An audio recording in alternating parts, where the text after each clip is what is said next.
পরমেশ্বর পিতার কাছে জানাতে হবে। তাহলে সেই দুর্দিন থেকে আমরা কি করবো না মুক্তি পাবো। আর ওদের মনুষ্যের আশ্রয় ছাড়ো যা, ওদের নাসাগ্রে প্রাণবায়ু মাত্র।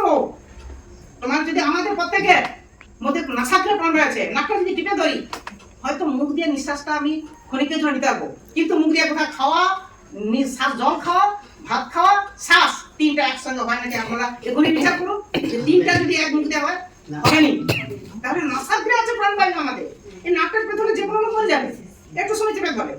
তাহলে যার নাসাগ্রে প্রাণবায়ু আছে তার আশ্রয় যেন আমরা ছেড়ে দেই, আর যার কাছে আমরা অনন্তকাল স্থায়ী থাকবো, সেই পরমেশ্বর পিতার জন্য হস্তটা আমরা সক্র করে ধরি, কারণ তিনি আমাদের প্রাণবায়ু দিচ্ছেন। এই পবিত্র আত্মা এমন নয় যে আমি কথা বলতেছি, আত্মা সবার মধ্যে আছে, জগতেও আছে আর আমাদের সবার মধ্যেও আছে।